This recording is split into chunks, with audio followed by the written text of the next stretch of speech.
Welcome back. पिछले video में हम लोगों ने किस प्रकार से भारत में अंग्रेजों ने अपनी राजनीतिक सत्ता मलासी और बक्सर की लड़ाई के बाद बंगाल में स्थापित की थी, उसके बारे में हम लोगों ने चर्चा किया था। 1765 तक भारत का जो राजनीतिक परिदृश्य था वह ऐसा परिदृश्य था जो कि समुचित अवसर प्रदान कर रहा था उन लोगों को जो कि मिलिट्री एडवेंचरिज्म करने को तैयार थे और उसका फ़ायदा उठा करके वे राजनीतिक पटल पर अपनी छाप छोड़ सकते थे। और ऐसा राजनीतिक परिदृश्य अंग्रेजों को भी समुचित अवसर प्रदान कर रहा था जिससे कि वे अपने साम्राज्य का विस्तार भारत में कर सकें। और अंग्रेजों ने इस अवसर का पूरा फ़ायदा उठाया और अपने साम्राज्य का विस्तार सफलतापूर्वक किया। 1765 के बाद भारत में 3 ऐसी शक्तियाँ थीं जो कि अंग्रेजों को चुनौती दे सकती थी। उनमें उत्तर और मध्य भारत में मराठा थे, दक्षिण भारत में उभरती हुई शक्ति मैसूर के रूप में थी जिसका नेतृत्व हैदर अली और बाद में टीपू सुल्तान ने किया। और तीसरी शक्ति थी डेक्कन में निजाम की जो कि हैदराबाद में जिनका प्रभुत्व था।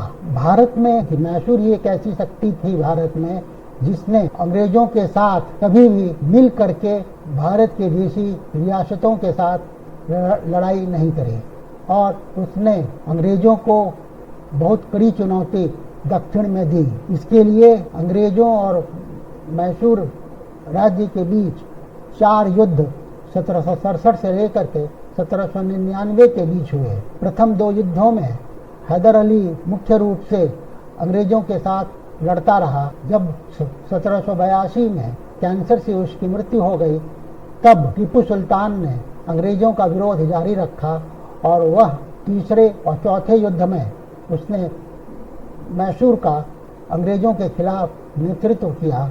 अब हम लोग उसको विस्तार से देखेंगे कि हैदर अली और टीपू सुल्तान ने किस प्रकार से अंग्रेजों के साथ ये 4 लड़ाइयाँ लड़ी। लेकिन उसके पहले हम लोगों को यह भी जानना आवश्यक है कि हैदर अली टीपू सुल्तान क्या एंटीसीडेंट क्या था, उनका राइज कैसे हुआ और उनकी उपलब्धियाँ मिलिट्री अकम्पलिशमेंट को छोड़ करके और उपलब्धियाँ क्या थीं, इसके बारे में भी संक्षेप में जानना आवश्यक होगा। तो पहले हम लोग हैदर अली के बारे में जानते हैं। हैदर अली का जहाँ तक संबंध है तो उसके अर्ली लाइफ के बारे में बहुत कुछ इन्फॉर्मेशन नहीं है क्योंकि उसके अर्ली लाइफ के बारे में किसी भी तरह का कोई डॉक्यूमेंटेशन उपलब्ध नहीं है। लेकिन यह निश्चित है कि वह मैसूर की सेना में भर्ती हुआ था और वहीं से वह धीरे धीरे शिखर पर पहुंचा, राजनीतिक शिखर पर पहुंचा।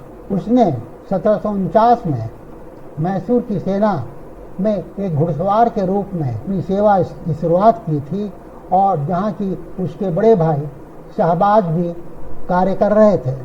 1749 में ही वह देवनहल्ली का जो मैसूर राज्य ने जिसका घेराव किया था उसमें उसको भाग लेने का वहाँ उसे अवसर मिला, जबकि देवनहल्ली और ऑरकॉट के ऊपर मैसूर की सेना ने घेराव किया था। यहीं पर उसे जो यूरोपीय पद्धति सेना को ऑर्गेनाइज करने की, उसके शस्त्रों को के रख रखाव की, रणनीति इत्यादि की उसे जानकारी प्राप्त हुई और वह उससे बहुत ज़्यादा प्रभावित हुआ। 1754 में उसको डिंडीगल जो कि मैसूर का एक स्ट्रॉन्ग होल्ड था वहाँ का फौजदार नियुक्त किया गया था और 1755 में ही उसने फ्रांसीसी सैन्य अधिकारियों की सेवाएं लेना प्रारंभ कर दिया था और साथ ही साथ अपने शस्त्र को उसी प्रकार से रख रखाव करने का प्रयास करने लगा जिस तरह से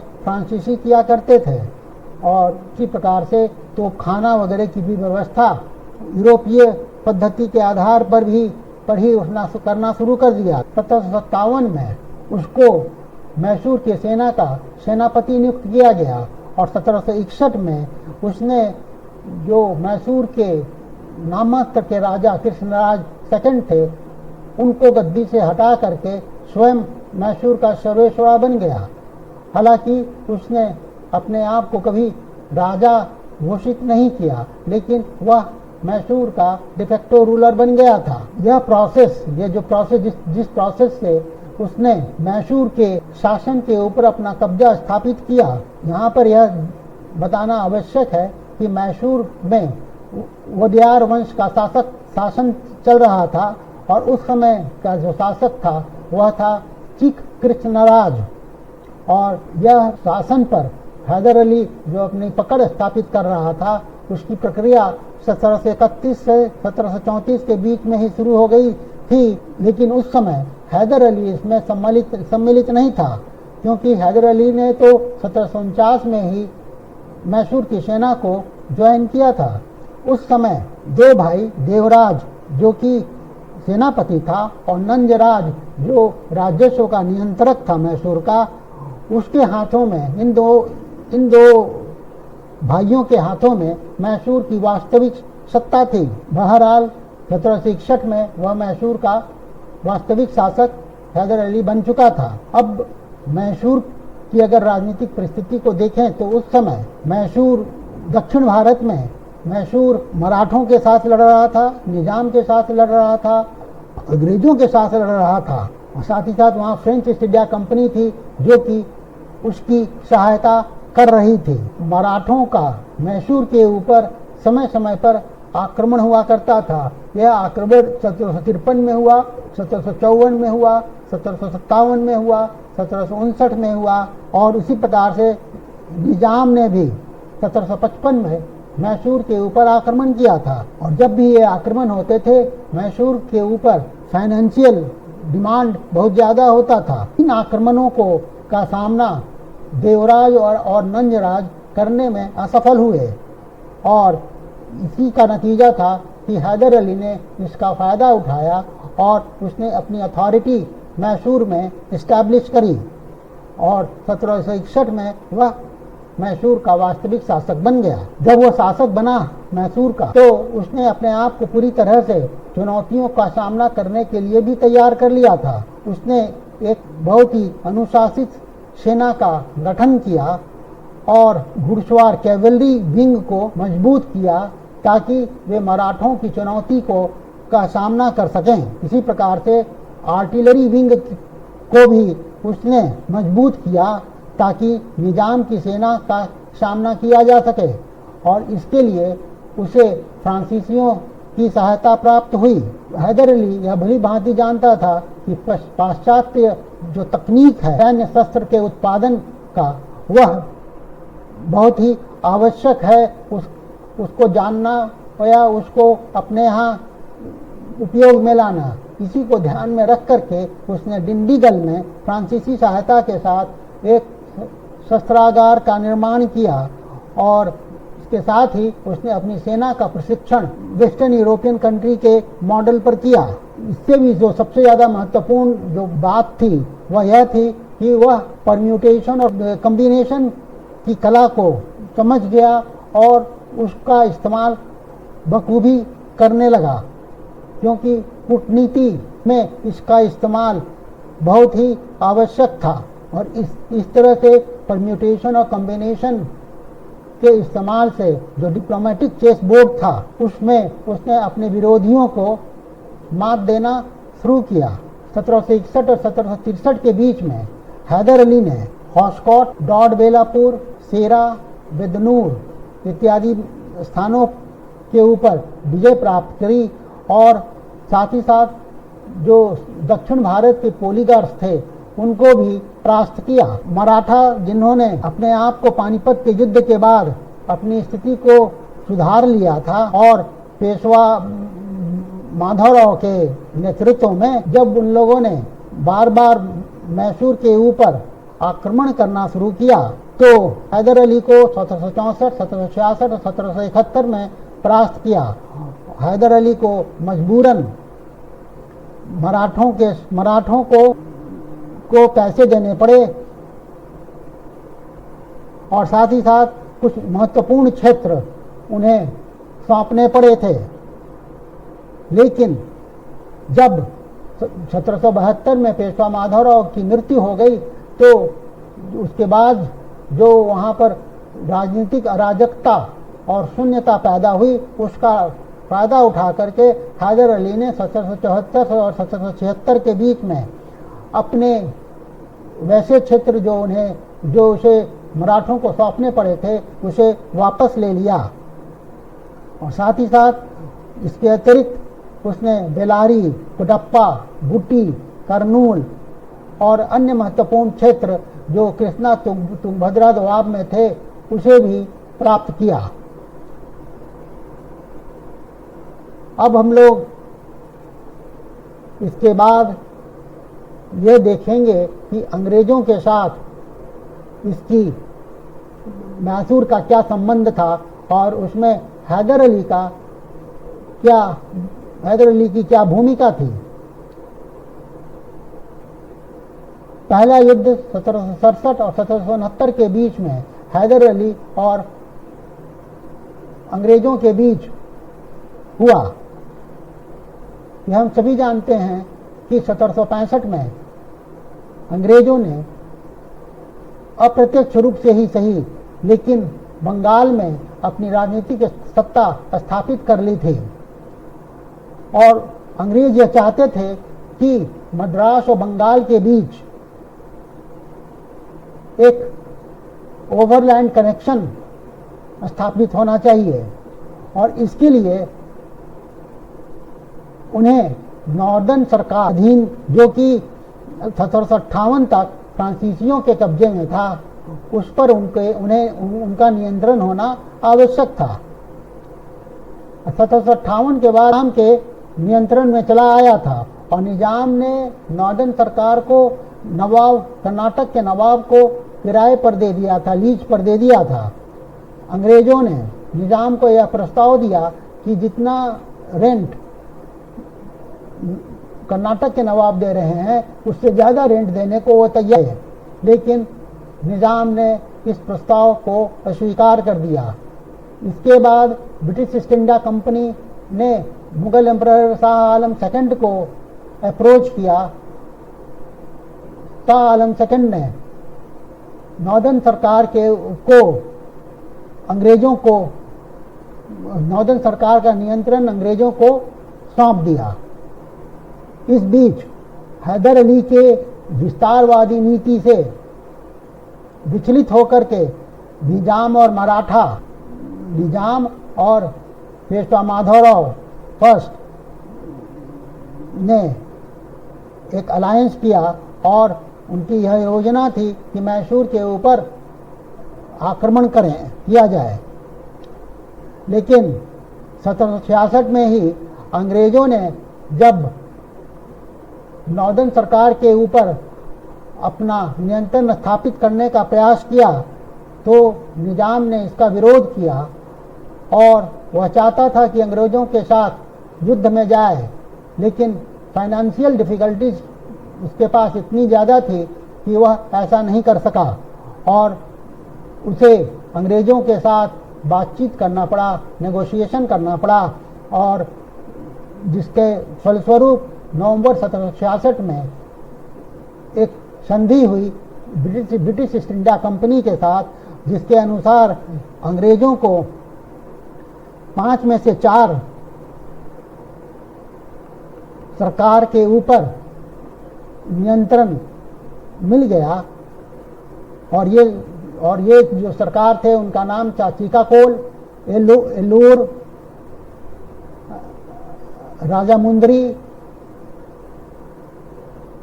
और कोटापल्ली।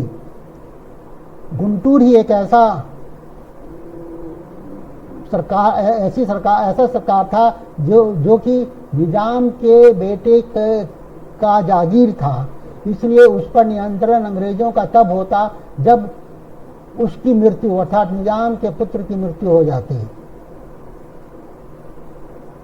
नॉर्दर्न सरकार पर अपने आधिपत्य स्थापित होने के बाद इस संधि में यह भी प्रावधान किया गया था कि अंग्रेज निजाम की सैन्य सहायता जब भी आवश्यक पड़ेगी वह उसे देंगे और इसमें कोई सीमा नहीं निश्चित की गई थी। इसके अतिरिक्त निजाम को 7.5 लाख रुपए भी इस संधि के बाद प्राप्त हुए अंग्रेजों से। हैदर अली का कर्नाटक के शासक के साथ कुछ क्षेत्रों पर विवाद था और हैदर अली का विवाद मराठों के साथ भी था। ये फर्स्ट एंग्लो मैसूर वार जनवरी 1767 में शुरू हुआ, जब कि मराठों ने मैसूर के ऊपर आक्रमण किया। उनका यह पूर्वानुमान था कि निजाम भी ऐसा ही करेंगे। हालांकि निजाम ने जनवरी में मैसूर के ऊपर आक्रमण नहीं किया। मराठा ने जब उन्होंने आक्रमण किया तो वह नॉर्दर्न मैसूर तक पहुंच गए और उनकी सेना तुंगभद्रा नदी के नॉर्दर्न पार्ट तक पहुंच गई थी। इसके बाद हैदर अली और मराठों के बीच नेगोशिएशन हुआ, जिसमें मराठों ने अपनी सेना को मैसूर से हटाना मंजूर किया और लेकिन इसके बदले हैदर अली को 30 लाख रुपए मराठों को देने पड़े। मार्च 1767 तक अंग्रेजों ने भी मैसूर के ऊपर आक्रमण किया, लेकिन तब तक मराठों ने अपनी सेना को वापस बुला लिया था। निजाम की सेना बेंगलोर तक पहुंच गई। निजाम की सेना के साथ अंग्रेजों की 2 बटालियन, अंग्रेजी सेना की 2 बटालियन चल रही थी, जिसका नेतृत्व कर्नल जोसेफ स्मिथ कर रहे थे। मई 1767 में जोसेफ स्मिथ को यह पता लगा कि निजाम और हैदर अली गुप्त रूप से अलायंस की बात कर रहे हैं। तब जोसेफ स्मिथ ने अपनी सेना अर्थात ब्रिटिश सेना को वापस बुला लिया कर्नाटक में। इसके बाद निजाम और हैदर अली ने अंग्रेजों के ऊपर आक्रमण किया। इसके बदले इस अलायंस के बदले निजाम को 18 लाख रुपए देना मंजूर किया था हैदर अली ने। इस राशि से इन 18 लाख रुपए से निजाम मराठों को पेमेंट करता, जिससे कि उनका आक्रमण जो निजाम के दक्षिणी क्षेत्र में हो रहा था वह समाप्त हो जाता। निजाम ने हैदर अली के साथ जब संधि की तो उसमें यह भी प्रावधान किया गया कि निजाम हैदर अली के पुत्र को कर्नाटक के नवाब के रूप में नियुक्त करेगा जब कर्नाटक के ऊपर निजाम का नियंत्रण स्थापित हो जाएगा। इस तरह की जो डिप्लोमेटिक मैन्यूवरिंग हुई, उसके फलस्वरूप कंपनी के चंगमा, ब्रिटिश ईस्ट इंडिया कंपनी के चंगमा आउटपोस्ट पर आक्रमण निजाम और हैदर अली की सेना ने किया, जिसका नेतृत्व हैदर अली स्वयं कर रहा था। कर्नल स्मिथ को हटना पड़ा तिरुवन्नमलई में, लेकिन हैदर अली ने उसका पीछा वहां पर भी किया, लेकिन 26 सितंबर 1767 को उसे वापस आना पड़ा। हैदर ने अपना अभियान बरसात के सीजन में भी जारी रखा और कुछ जो कम महत्वपूर्ण के क्षेत्र थे वहां पर भी उसने अपनी सफलता प्राप्त की और अंततः नवंबर 1767 में उसने अंबर का घेराव किया।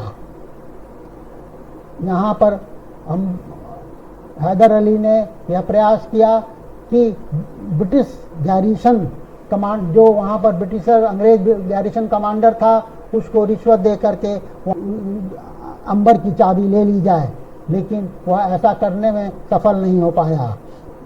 हैदर अली को उत्तर की ओर हटना पड़ा और जो इस समय ही उसकी सेना में जितने भी यूरोपियन थे उन्होंने हैदर अली का साथ छोड़ दिया।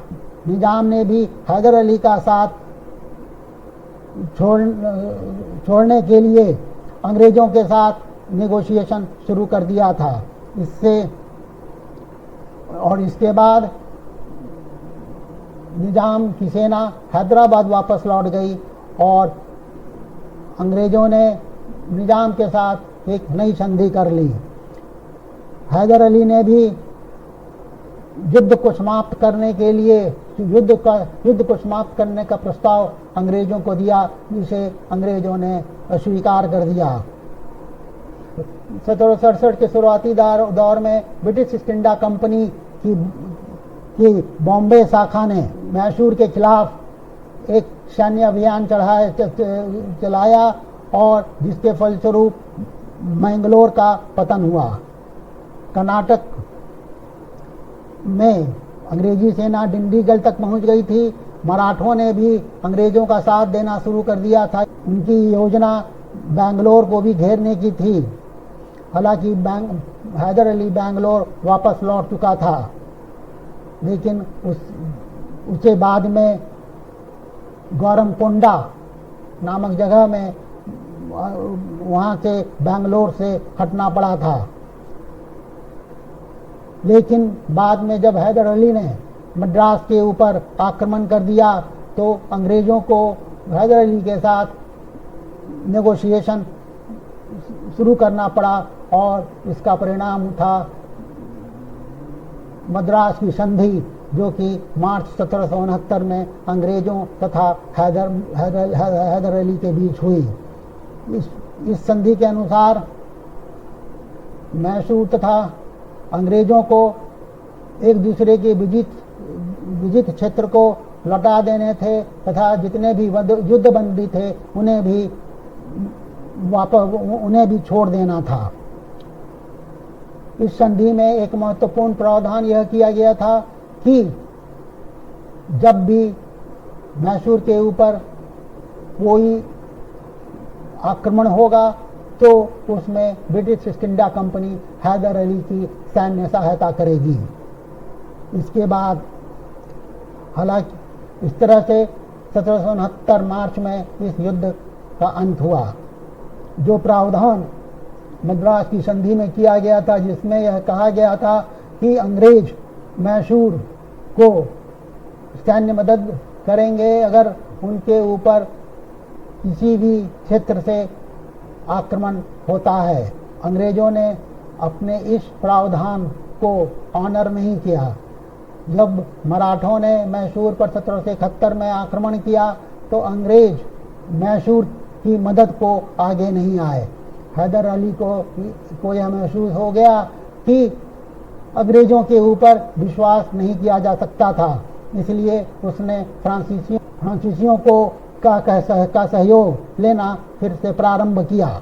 और 1778 में जब फ्रांस ने अमेरिका के स्वतंत्रता संग्राम में अंग्रेज़ों के विरुद्ध लड़ाई में सम्मिलित हुआ तो भारत में इसका रिफ्लेक्शन दिखाई दिया। ब्रिटिश ईस्ट इंडिया कंपनी ने भारत में अपने हितों की रक्षा करने के लिए फ्रांसीसी जितने भी सेटलमेंट्स भारत में थे उनके ऊपर आधिपत्य करने का आदेश वॉरेन हेस्टिंग्स, जो उस समय गवर्नर जनरल थे बंगाल के, उन्होंने इसका आदेश दिया। और इसी क्रम में माहे के ऊपर भी अंग्रेज़ों ने अपना आधिपत्य स्थापित करने का प्रयास 1779 में किया, जो कि मालाबार तट पर स्थित है। हैदर अली माहे को अपने अधिकार क्षेत्र में मानता था, क्योंकि और माहे हैदर अली के लिए एक बहुत ही रणनीतिक महत्व का क्षेत्र था, क्योंकि यहीं से हैदर अली को फ्रांसीसी शस्त्र मिला करते थे। इसके अतिरिक्त अंग्रेज़ों ने हैदर अली को नाराज़ तब भी किया था जब अंग्रेजी सेना मैसूर के क्षेत्र से होकर के गुंटूर की ओर जा रही थी, ताकि वहाँ पर वह अपना आधिपत्य स्थापित कर सकें। लेकिन ऐसा अंग्रेजी सेना ने बिना हैदर अली की अनुमति के किया था, जिससे हैदर अली अंग्रेजों से नाराज था। लेकिन अंग्रेजों के विरुद्ध युद्ध शुरू करने के पूर्व हैदर अली ने मराठा और निजाम को अपनी ओर मिलाया और साथ ही साथ फ्रांसीसियों की भी सहायता प्राप्त की। जुलाई 1780 में उसने कर्नाटक के ऊपर आक्रमण किया और सर हेक्टर मुनरो को पराजित किया और ऑरकोट के ऊपर नवंबर 1780 में अपना अधिकार स्थापित कर लिया। लेकिन यहाँ पर हैदर अली ने एक रणनीतिक भूल की थी, क्योंकि इस विजय के बाद हैदर अली को चाहिए था कि वह मद्रास के ऊपर दबाव बनाता। ऐसा नहीं करके वह ऑरकोट का ही घेरा बनाए रखा तब तक जब तक कि 3 नवंबर 1780 में वहाँ पर उसका अधिकार स्थापित नहीं हो गया। इससे अंग्रेजों को पर्याप्त समय मिला जिससे कि वे अपनी जो भी कमियां थीं उसको दूर करें, और जो रीइंफोर्समेंट था वह भी अंग्रेजों को वहाँ पहुँचा जब सर आयर कोट मद्रास पहुँचे। सर आयर कोट ने हालांकि चिदम्बरम में वह हैदर अली के हाथों परास्त हुए थे, लेकिन बाद में हैदर अली को सर आयर कोट ने पोर्तो-नोवा तथा शोलिंगुर के युद्ध में जल्दी हराया। टीपू को भी जो उसने वांडीवास का घेरा किया हुआ था उसको वहाँ से हटना पड़ा, और लेकिन वह बाद में उसने वेल्लोर के ऊपर घेरा डाल दिया। 1781 में लॉर्ड मैकार्ट ने मद्रास का गवर्नर होकर के आया और उस समय तक डच भी अंग्रेजों के विरुद्ध लड़ाई में सम्मिलित हो चुका था, और यह लड़ाई अमेरिकन वार ऑफ इंडिपेंडेंस की थी जिसमें कि डच भी अंग्रेजों के विरुद्ध सम्मिलित हो गया। इसका रिफ्लेक्शन भारत में भी हुआ, और ब्रिटिश ईस्ट इंडिया कंपनी ने यह आदेश जारी किया कि जो डच का पोजीशन जो डच एरिया भारत में नेगापट्टम था उसके ऊपर अंग्रेजों ने अपना अधिकार स्थापित कर लिया। डच की सहायता हैदर अली ने किया, लेकिन इसके बावजूद नेगापट्टम के ऊपर अंग्रेजों का अधिकार स्थापित हो गया। यह ऐसा समय था जब हैदर अली को यह महसूस हुआ कि अंग्रेजों को समुद्र में हराना मुश्किल है। अंग्रेज समुद्र में अजेय थे। इसका एहसास हैदर अली को 1781 में हो चुका था, लेकिन दिसंबर 1781 में ही टीपू ने चित्तूर अंग्रेजों से छीन लिया, और फरवरी 1782 में कर्नल ब्रेथवेट को भी उसने पराजित किया अन्नागुडी में, जो कि तंजौर के नज़दीक स्थित है। 1782 के गर्मी में रिचर्ड मैथ्यूज, जो बॉम्बे से ब्रिटिश ईस्ट इंडिया कंपनी की ओर से सेना का नेतृत्व कर रहा था, वह तेलीचेरी पहुंचा हैदर अली का सामना किया जा सके मालाबार क्षेत्र में। लेकिन हैदर अली ने अपने पुत्र टीपू को उसका सामना करने के लिए भेजा, लेकिन टीपू पनियानी तक ही पहुंचा था कि उसे यह सूचना प्राप्त हुई कि हैदर अली की मृत्यु कैंसर से हो गई है, इसलिए उसे तुरंत ही वापस जाना पड़ा। लेकिन जब अंग्रेजों को इस बात का ज्ञान हुआ कि हैदर अली की मृत्यु हो चुकी है, तो ब्रिटिश ईस्ट इंडिया कंपनी ने मैथ्यूज को यह आदेश दिया कि वह बेदनूर के ऊपर अधिकार कर ले। लेकिन बेदनूर पर अधिकार स्थापित करने के बाद वह वहाँ पर बहुत ओवर स्टे कर गया, और इसलिए टीपू ने बाद में रिचर्ड मैथ्यूज को वहाँ पर परास्त किया और उसे वहाँ से वापस जाने के लिए मजबूर किया। मैथ्यूज और 17 अन्य जो जनरल थे उनको गिरफ्तार करके बंदी बना करके सेरिंगपट्टम ले जाया गया, और वहाँ से फिर एक छोटे से हिल टॉप पर ले जाया गया जिसका नाम कब्बल दुर्गा था, और वहाँ पर विष पिला करके उनकी मृत्यु कर दी, उन्हें मार डाला गया। इसी तरह से पूर्वी तट पर जेम्स स्टुअर्ट ने कुड्डलोर को पर घेरा डाला था, लेकिन उसे भी वहां से भागना पड़ा क्योंकि फ्रेंच फ्रांसीसी नौसेना वहां पर हैदर अली की सहायता के लिए पहुंच चुकी थी। ब्रिटिशर्स ने मैंगलोर के ऊपर 1783 में आधिपत्य स्थापित करने में सफलता प्राप्त की, लेकिन यह कुछ ही दिनों के लिए रही क्योंकि टीपू सुल्तान ने मैंगलोर के ऊपर पुनः कब्जा स्थापित कर लिया था। यह एक ऐसा समय आ चुका था जबकि ब्रिटेन और फ्रांस के बीच शांति स्थापित हो चुकी थी यूरोप में। उसके बाद और उसके साथ ही वहाँ पर युद्ध की समाप्ति हो गई थी और इसका असर भारत में भी हुआ और भारत में जो सेकेंड एंग्लो मैसूर वार चल रहा था वह भी खत्म हुआ और मैंगलोर की संधि अंग्रेजों और मैसूर के बीच की गई और यह संधि 11 मार्च 1784 को हुई, जिसके बाद इस संधि के पश्चात स्टेटस को जो युद्ध के पहले की स्थिति थी उसको फिर से वापस लाया गया। इसके बाद तीसरा और चौथा एंग्लो मैसूर वार लड़ा गया। इतिहास में टीपू एक ऐसा व्यक्तित्व है जो कि रॉकेट आर्टिलरी का पायनियर बना। उसने आयरन फेस्ट जो मैसूर के रॉकेट थे उसका विस्तार किया और मिलिट्री मैनुअल फतहुल मुजाहिदीन को ही उसने शुरुआत की।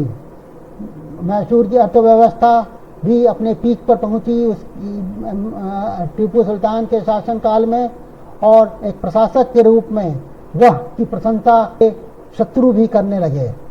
हैदर अली ने कभी अपने आप को राजा घोषित नहीं किया था, वह एक डिफेक्टो रूलर के रूप में ही कार्य किया उसने, लेकिन टीपू सुल्तान ने उड़िया डायनेस्टी के शासन को खत्म किया और अपने आप को बादशाह घोषित किया 1787 में। जहाँ एक और हैदर अली पढ़ा लिखा नहीं था तो वहीं दूसरी ओर टीपू सुल्तान काफ़ी पढ़ा लिखा था। उसे कई भाषाओं की जानकारी थी।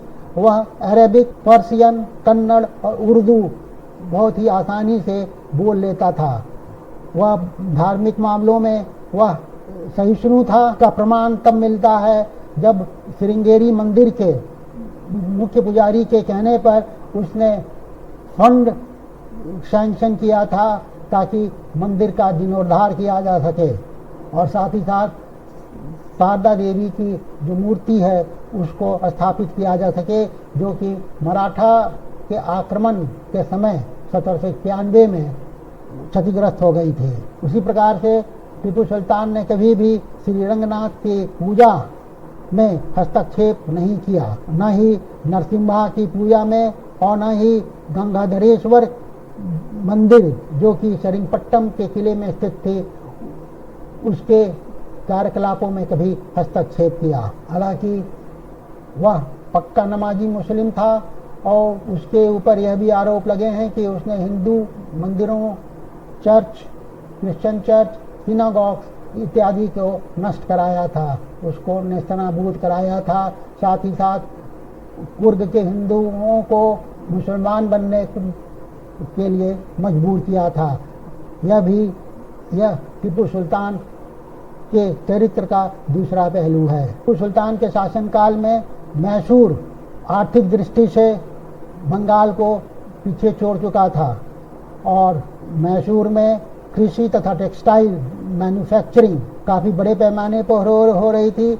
मैसूर की जो औसत आय थी वह उसकी आवश्यकता से 5 गुना ज़्यादा थी। उसी प्रकार से मैसूर का सिल्क इंडस्ट्री भी टीपू सुल्तान के समय ही उसकी शुरुआत हुई थी। उसने एक विशेषज्ञ को बंगाल भेजा था ताकि सिल्क इंडस्ट्री की शुरुआत मैसूर में भी की जा सके। चन्नापटना टॉय को का भी पैट्रोनेज टीपू सुल्तान ने किया। रोड कंस्ट्रक्शन के मामले में भी उसकी भूमिका महत्वपूर्ण थी, खास करके मालाबार क्षेत्र में। क्वाइनेज में भी, सिक्कों में भी उसने सुधार लाया और कई डिनोमिनेशन के पर्शियन नेम जो सिक्के के थे वो प्रचलित किए गए। टीपू के समय में ही हिजरी कैलेंडर को समाप्त किया गया और एक मलौदी सिस्टम का कैलेंडर को जारी किया गया। हैदर अली के समय में अंग्रेजों के साथ 2 युद्ध हुए, 3rd एंग्लो मैसूर वार और 4th एंग्लो मैसूर वार। जो तीसरा एंग्लो मैसूर वार 1790 से लेकर 1792 के बीच में हुआ, समय तक 1790 आते आते टीपू सुल्तान का संबंध अंग्रेजों के साथ सद्भावपूर्ण नहीं रहा था। 1788 में अंग्रेजों ने गुंटूर के ऊपर अपना नियंत्रण स्थापित कर लिया था, जैसा कि निजाम के साथ उनकी संधि थी। गुंटूर में अंग्रेजी सेना पहुंच गई तो मैसूर के ऊपर खतरा, सैन्य खतरा बढ़ गया, क्योंकि अगर मैसूर का निजाम के साथ किसी भी तरह का सैन्य संघर्ष होता तो उसमें अंग्रेज निजाम की सहायता देने को बाध्य थे।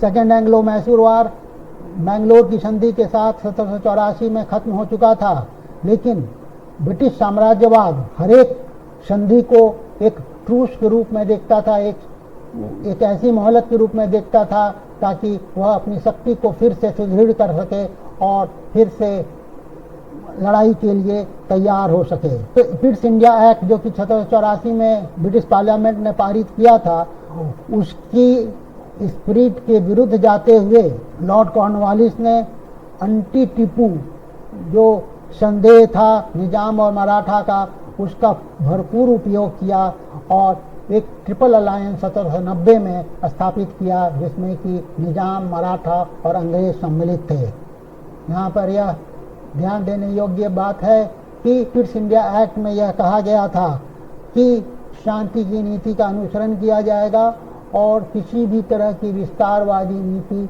नहीं अपनाई जाएगी। लेकिन इस संधि से परे जाकर के लॉर्ड कॉर्नवालिस ने यह ट्रिपल अलायंस किया था 1790 में टीपू के विरुद्ध। इसी प्रकार टीपू ने भी अपने आप को सुरक्षित करने के लिए अपने दूत टर्की भेजे थे। टर्की में कॉन्स्टेंटिनोपल में 1785 में भेजे थे।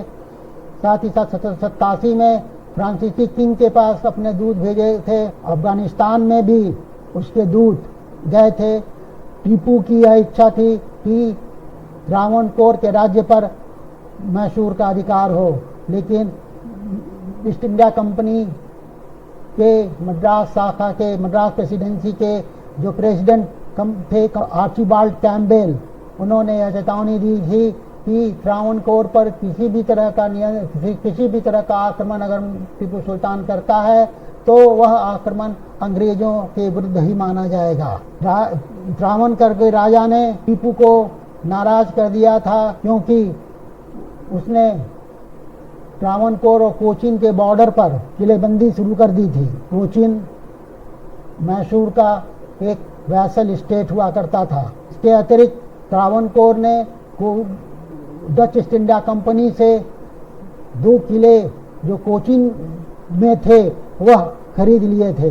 कोचीन टीपू को ट्रिब्यूट प्रति वर्ष दिया करता था। इसका परिणाम यह हुआ कि टीपू ने त्रावणकोर के ऊपर आक्रमण कर दिया अप्रैल 1790 में, क्योंकि त्रावणकोर के राजा ने जैकोटाई और क्रेंगानोर डच से खरीद लिया था। अंग्रेजों ने त्रावणकोर के राजा का साथ दिया। कॉर्नवालिस स्वयं ही सेरिंगपट्टम तक पहुंचा और बेंगलोर के ऊपर अधिकार करते हुए बेंगलोर और कोयम्बटूर के ऊपर अधिकार कर लिया 1791 में। टीपू ने कड़ा प्रतिरोध किया, लेकिन उसे लगा कि अब युद्ध को आगे बढ़ाना मुश्किल है, तो उस शांति वार्ता शुरू की और जिसका नतीजा था सेरिंगपट्टम की संधि, जो मार्च 1792 में साइन की गई। इस संधि के अनुसार टीपू को करीब आधे राज्य का त्याग करना पड़ा। अंग्रेजों के हिस्से में बारामहल, डिंडीगल और मालाबार के क्षेत्र आए, जबकि मराठों को तुंगभद्रा के तुंगभद्रा नदी के पास का क्षेत्र मिला और निजाम को कृष्णा और पेन्नार नदी के बीच का क्षेत्र प्राप्त हुआ। टीपू को अपने 2 बेटे को भी बंधक के रूप में अंग्रेजों को सौंपना पड़ा। कॉर्नवालिस ने युद्ध के बाद यह बड़ा ही गर्व के साथ कहा था कि हमने अपने दुश्मन को पूरी तरह से लंगड़ा बना दिया है, बुरी तरह से अपंग कर दिया है, लेकिन हमने अपने मित्रों को बहुत ज़्यादा शक्तिशाली भी नहीं बनाया है। अंग्रेजी में यह कहा गया, we have effectively crippled our enemy without making our friends formidable. के बाद चौथा युद्ध अंग्रेजों के साथ मैसूर का 1799 में हुआ। 1798-99 में अगर यूरोपीय इतिहास को देखें तो नेपोलियन उस समय इटली के अभियान में निकला था और उसी क्रम में वह इजिप्ट तक पहुंच चुका था और यह संभावना व्यक्त की जा रही थी कि वह भारत के ऊपर भी आक्रमण कर सकता था और उसके आक्रमण का जरिया टीपू सुल्तान हो सकता था। टीपू वास्तव में नेपोलियन के साथ संपर्क में था और उस समय ऑटोमन इजिप्ट में नेपोलियन अपना सैन्य अभियान चला रहा था। वह स्वयं चाहता था कि भारत में जो ब्रिटिश पोजीशंस हैं उसके ऊपर वह अपना अधिकार स्थापित करे। इसके अतिरिक्त फ्रांसीसी गवर्नर जो मॉरिशस में थे, जनरल मेलाट्रिक, उन्होंने भी अपने प्रोक्लेमेशन के माध्यम से वॉलेंटियर्स को टीपू की सहायता करने का आह्वान किया था। लेकिन एडमिरल नेल्सन ने इन सभी संभावनाओं का अंत कर दिया जब उसने नेपोलियन को बैटल ऑफ नाइल में परास्त कर दिया था। तो उसके बाद फ्रांसीसियों का भारत में आगमन संभावना बिल्कुल समाप्त हो गई थी। लेकिन इसके बावजूद वेलेस्ली जो गवर्नर जनरल बंगाल का होकर के आया 1798 में, तो वह घोर साम्राज्यवादी था और इसी नेपोलियन के आक्रमण के खतरे को पृष्ठभूमि मान करके उसने यह तय कर लिया था कि टीपू की शक्ति को या तो बिल्कुल क्षण कर देगा या फिर उसको बुरी तरह से मिटा देगा, मैसूर के स्वतंत्रता को खत्म कर देगा। टीपू के ऊपर यह आरोप लगाया गया कि वह निजाम और मराठों के साथ अंग्रेजों के विरुद्ध षड्यंत्र कर रहा है। उसने अरेबिया, अफगानिस्तान के जमानता, कॉन्स्टेंटिनोपल और फ्रांस में भी अपने दूत भेजे थे। साथ ही साथ वर्साई फ्रांस डायरेक्टरी जो उस समय शासन में थी फ्रांस में, वहाँ भी अपने दूत भेजे थे। ठीक यही कारण बना के ऊपर आक्रमण का। अंग्रेजों की 3 सेनाएं मैसूर के ऊपर आक्रमण किया। एक सेना बॉम्बे की ओर से आक्रमण किया तो 2 ब्रिटिश सेना दूसरी ओर से मैसूर के ऊपर आक्रमण किया और मार्च 1799 में मैसूर की राजधानी सेरिंगपट्टम को घेर लिया गया। 6 मार्च 1799 को सेदासीर की लड़ाई में टीपू की हार हुई। टीपू ने इस युद्ध में आयरन केस्ड रॉकेट का इस्तेमाल भी किया था, लेकिन इसके बावजूद टीपू की हार हुई। जो निर्णायक लड़ाई लड़ी गई वह सेरिंगपट्टम में हुई, जो कि 2 मई 1799 में हुई, जिसमें कि मराठा और निजाम ने अंग्रेजों का पूरा साथ दिया। टीपू जब हार की कगार पर था तब फ्रांसीसियों ने उसको यह सलाह दी थी कि वह उसे भाग जाना चाहिए, लेकिन टीपू ने ऐसा करने से मना कर दिया और कहा कि यह बेहतर होगा कि वह एक दिन ही जिंदा रहे, लेकिन वह जिंदा टाइगर की तरह रहे, न कि हजारों वर्ष तक वह जिंदा रहे और एक भेड़िए की तरह जिंदा रहे। मैसूर की हार के साथ ही, जैसा कि ब्रिटिश जनरल हैरिस ने बड़ी खुशी में कहा था, India is now hours, Bharat के ऊपर अंग्रेजों का नियंत्रण बहुत हद तक स्थापित हो गया। खास करके दक्षिण भारत की अगर हम बात करें तो टीपू की फैमिली को वेलोर में बंदी बनाया गया। अंग्रेजों ने कनाडा, कोयम्बटूर वायनाड, धर्मपुरम और सारे जो समुद्री तटीय इलाके थे मैसूर के, उन सारे क्षेत्रों पर अंग्रेजों का अधिकार हो गया। उदयार डायनेस्टी के एक छोटे से लड़के को मैसूर की गद्दी सौंप दी गई और उसके साथ सब्सिडियरी अलायंस किया गया। इसी प्रकार से सवानूर के नवाब के क्षेत्र को भी ब्रिटिशर्स और अंग्रेजों ने आपस में बांट लिया।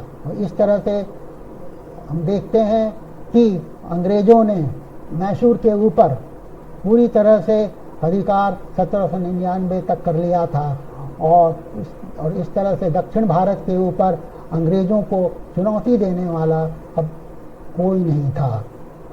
इसी के साथ मैं इस वीडियो को यहाँ समाप्त करता हूँ। फिर मिलेंगे अगले वीडियो में, लेकिन जाने से पहले मैं आप लोगों से अनुरोध करूँगा कि आप वीडियो को लाइक करिए, शेयर करिए, अपना कमेंट दीजिए और चैनल को सब्सक्राइब करते हुए बेल आइकन के बटन को प्रेस कीजिए। Thank you for watching.